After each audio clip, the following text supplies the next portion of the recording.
welcome to the Invisible Not Broken podcast. I'm Eva Minkoff, your co-host, fibro fighter, and entrepreneur. On this podcast, Monica and I talk about the off-the-rails roller coaster ride that is life with invisible chronic illness.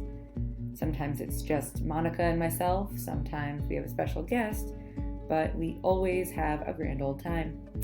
If you enjoy our conversations on the podcast, please feel free to jump into the conversation with us on Facebook. Our group is facebook.com/group/invisiblenotbroken. Now let's dive into the episode. In today's roundtable discussion, Monica and I chat with Jessie Ace, a fellow podcaster, MS warrior, advocate, and multi-passionate entrepreneur. On her podcast, Disabled to Enabled, love that name, Jessie interviews inspiring people also affected by chronic illness who have turned their diagnosis into something incredibly unexpected. In this episode of Invisible Not Broken, Monica and I have a talk with Jessie about quarantine life and how to start a podcast. So peppered throughout the conversation, you'll hear us recommend over a dozen tips and resources for addressing both of those things. We've also decided to try out an idea given to us by Jessie herself regarding podcasting. We're going to be trying 15 to 25 minute segments for a little while instead of our 1 hour at a time episodes, so that you can digest them at your own pace. In somewhat related news, we have started building up our official Invisible Not Broken Facebook group, where you can ask questions, connect with fellow invisible illness peers, and make suggestions for the podcast, like whether or not you end up liking our episode splits. Visit facebook.com/groups/invisiblenotbroken, also going to be in the show notes, of course. And now, without further ado, please enjoy some typical Monica Eva banter, along with the smooth British accent of the lovely Jessie Ace.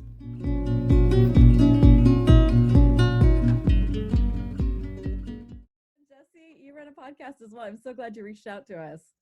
Oh, it's exciting. Thanks so much for this. So I run the Disabled to Enable podcast. And I'm so sorry. I was trying to get your podcast, but you're mostly on Podbean. Is that right? And Yeah, I didn't have it downloaded. So tell us a little bit about your podcast. Jessie? Oh, you froze, Jessie. All right. So Eva, we were discussing, while we're dealing with all the technology of Zoom, Jessie has MS, and we were just kind of talking about trying to get our prescriptions and the fun and joy of getting prescriptions right now with COVID. In the UK, I assume it's also quite a hassle. Seriously, I was so shocked because I know she's, she was just telling me she's in the middle of National Forest, which I'm dying of jealousy right now. Yeah, she has left. She'll hopefully come back. We'll have some fun stitching that one together. Yay, Zoom, poor Zoom, which is now the necessity of all of us now. But are you having fun getting your prescriptions? I somehow got them without a hitch. I'm truly surprised by that, especially because in the midst of all of this, I switched providers. How'd that go? Oh my God, you brave woman. I got a good one, that's how. See, look at this. This is what I'm dealing with right now. Kitty. She's got a zoo there, I swear. But a great zoo of only the best animals, the cutest animals. Did you just go Trump on my animals? You went Trump on my animals. I did. The greatest, the best. The greatest. I have the They're best huge. with the fluffiest butts. And oh my God, no more news for you before we record. Oh God. Oh, that is not okay. Did you hear her just go Trump on my chickens? We're not the biggest fans. Oh no, we are. So please, everyone listening, forgive us. We did not vote for him, and 3 million more people did not vote for him. We do not endorse the orange monster. I'll leave it on at that. We'll leave it on that, yes. But we do have an orange cat that's very cute and sweet and evil, who was just jumping in on the frame because we're going with all the Zoom home meetings with animals. That's so cute. I love that. So you were starting to tell us about your podcast. Yes, before I got rudely interrupted by Zoom, who is I think struggling under the weight of the world right now. Oh my God, who knew that there were going to be essential services? Do you know, it's really funny because my husband's dad messaged us yesterday and was like, how do I set up a Zoom? Is it a Zoom link? What do I do with this? And I want to talk to my friend. And I was like, what? I don't know how to use technology. This is weird. Have you found that? My in-laws are lovely, and they're almost I think they're almost 90 now, and we can't get them even to do email. So I've given up, and my mom is anti-technology, so she'll use the cell phone, and that's the best we can do. My dad and I send like stupid gifts to each other throughout the day because he's bedbound, but that's technology in my family. How about you, Eva? I don't even think it's limiting to those of an older generation. I know people my age that had no idea what to do with this. I have a therapist who's actually my age, and she knows that like her clinic used Zoom, but never had before all of this. And she was so skeptical of like how it all works. And I just think it's hilarious. My favorite interaction though with someone starting telemedicine for the first time was this doctor who's now retired, but he's like really famous pediatrician. And he knew that I was involved in telemedicine companies. And so he said, help me set up a telemedicine practice. I said, sure. Can we meet sometime this week? And we established that the easiest time for us to meet would be over video chat. He couldn't figure out how to make Zoom work just so we could meet to talk about telemedicine. Oh no, this is hard. I was like, maybe this isn't the best for you now. I mean, I'm curious about HIPAA violations with all of this. Like Zoom and certainly was not secure. Skype certainly is not as secure as they like us to all think. I'm really curious how this HIPAA violation is working with all the telemedicine. They're kind of just waiving it right now. I mean, the United States decided to waive most of our civil liberties for right now, so I don't see why HIPAA is any different. Like, what about in the UK? How prevalent is telemedicine, or is it just like us and all of a sudden it's really big? Yeah, all of a sudden it's almost like it's kind of just come overnight, and it's like, yeah, sure, we can do that. What? I'm sorry. Like, why have I been traveling for like an hour and a half, driving to a hospital, suffering from severe fatigue? Like, why have we not done this before? But I do think it's one of the positive things that's going to come out of this is the whole just a more accessible approach to life, I think. And I think there's going to be so many more opportunities that come up for people who, can't travel or can't get out to a physical job and things like that. So yeah. It's going to be the silver lining, one of the few silver linings of this whole situation. I mean, telemedicine is going to take off at some point. We all knew it was, but I was always wondering, what was it going to be that pushed it out the gate? Well, I got my answer. You did. Pandemic. That was not on my 2020 apocalypse bingo card. It should have been, but it wasn't. No, it wasn't. You fought for this for a long time, Eva, was the idea of accessibility to specialists that a lot of people won't have accessibility to. There's definitely countries where you would not find someone who's an expert in Ehlers-Danlos or someone who's an expert in a certain sort of rehabilitation. Yeah, it's and now that's the one other thing I hate saying anything positive about the pandemic, but I'm sure you know what I mean. Like the good thing that's coming from this isn't just telemedicine, but telemedicine for chronic care. Because even though telemedicine was starting to expand, it was still really limited to acute care or urgent care, and not people who needed ongoing relationships with their practitioners and specialists, like a rheumatologist or a gastroenterologist or what have you. And now they have been forced to provide telemedicine. So my husband's a gastroenterologist. He's literally in the other room right now, in quote unquote clinic, treating patients. And he's never done this before. And yesterday was his first day doing specifically that with new patients. And he was all worried. And he was like, what am I going to do? And I said, you'll figure it out. And everyone is.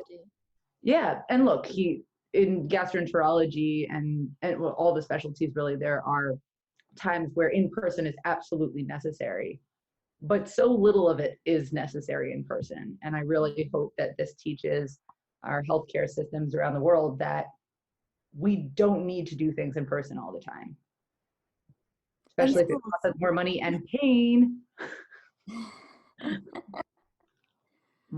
Totally.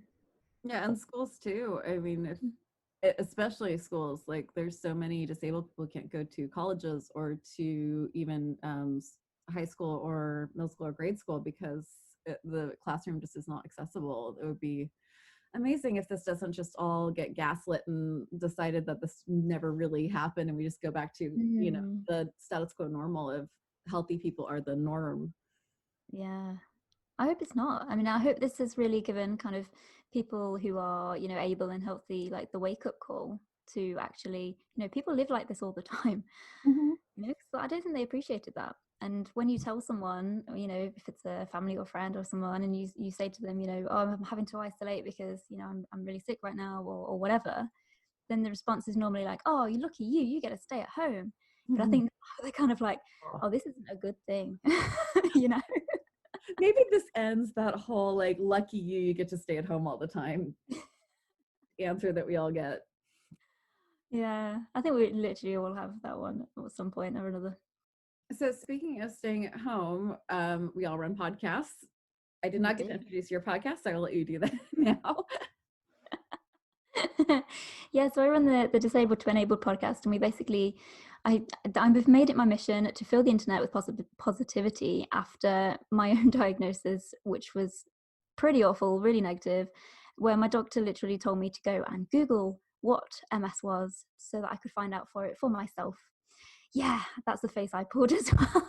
Monica, definitely. And so obviously I found every negative story under the sun, and I was like, right, okay. It was about 4 years later, and I was like, right, we need to change this. We need to fill it with positivity. So I find people who have chronic conditions or have been in an accident or maybe so their life has dramatically changed in some way.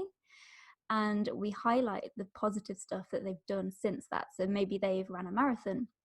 Maybe they've started a business to help other people, or maybe they've started a blog, or that, you know, they're just, I don't know, sharing their story in some way, or climbed Kilimanjaro. Like the things that people have done have been extraordinary. And I just think it's so empowering to hear those kind of stories, to kind of let people know that this diagnosis isn't the end, you know. And I thought it was right at the beginning of my story. I thought that was the end, and I thought that was, you know, the career that I'd planned for the last 4 years at university was just completely null and void overnight, because everything just changed so suddenly for me. So I wanted to career that you were going to do. What were you studying? So I was studying design crafts at university, which was basically like glass blowing and metalwork and ceramics, so very kind of hands-on. And I'd set up a business as an illustrator in my second year because I wanted a job to go into afterwards. And I was like, right, this isn't guaranteed, so I'm going to make my own. I'm going to make my own job, and then it'll be fine. And because I had severe anxiety back then, and I just drove myself nuts because I was like, I'm going to leave and I'm not going to get a job, and I'm going to, oh, this is really awful. So yeah, so I spent the last year of university trying to do this full-time course and run a business at the same time, which was ridiculous, and I shouldn't have done it.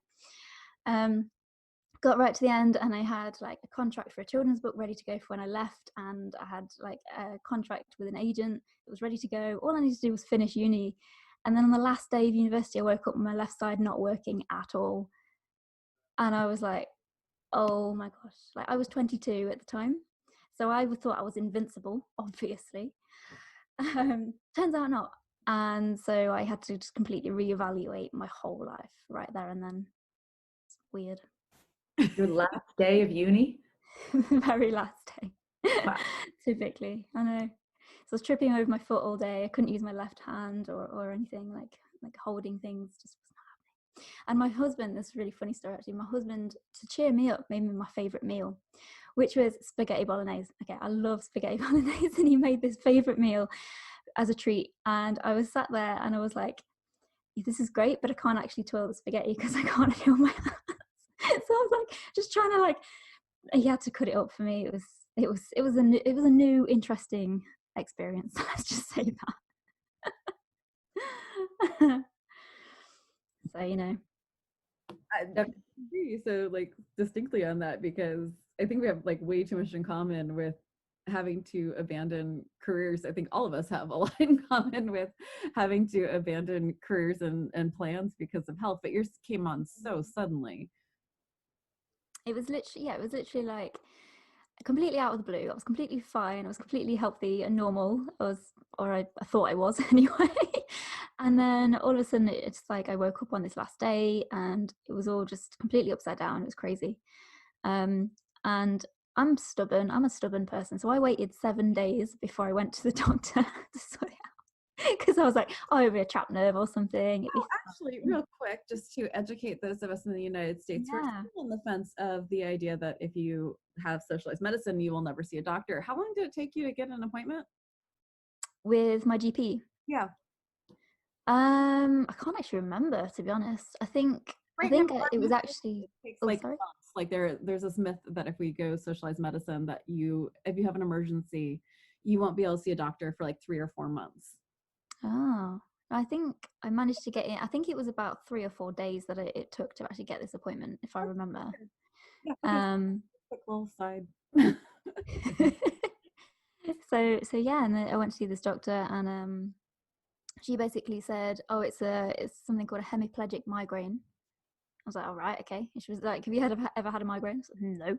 I thought it was just a headache. Like, why does that mean that my left side stopped working if it's a headache?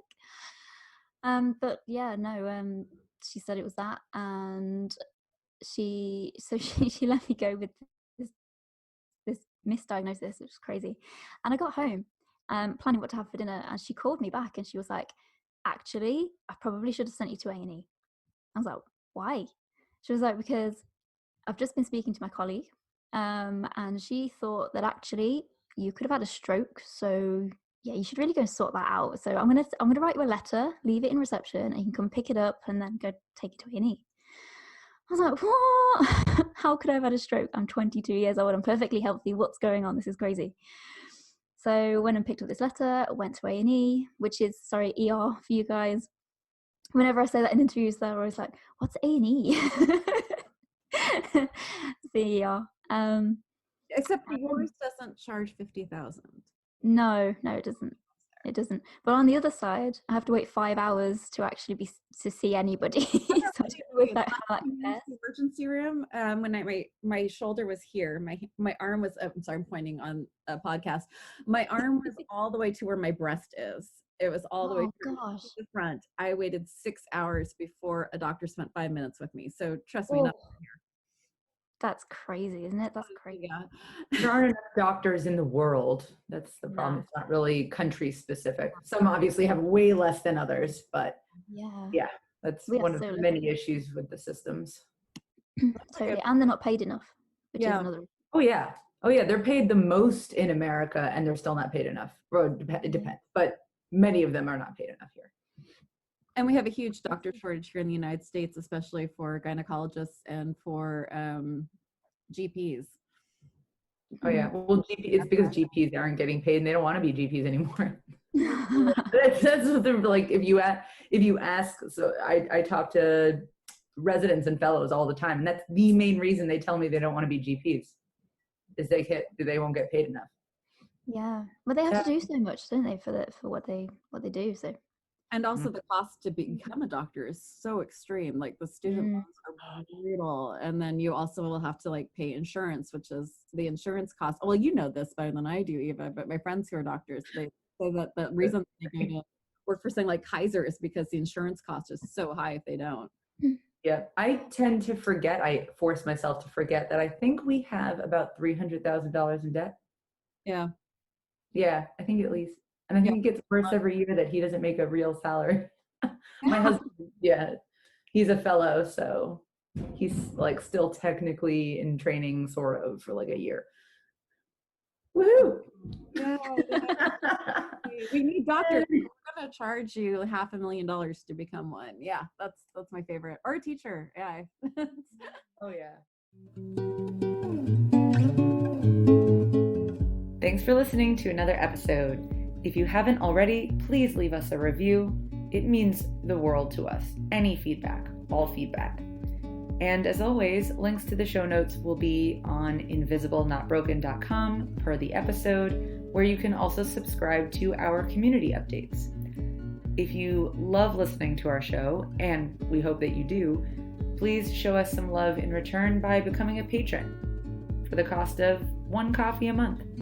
If you're unable, no worries. Show some love with an episode share. All support is appreciated. Visit patreon.com/invisiblenotbroken to become a patron with us, and otherwise we'll see you online on our Facebook group, which is facebook.com/group/invisiblenotbroken. As always, be kind, be gentle, and be super freaking badass.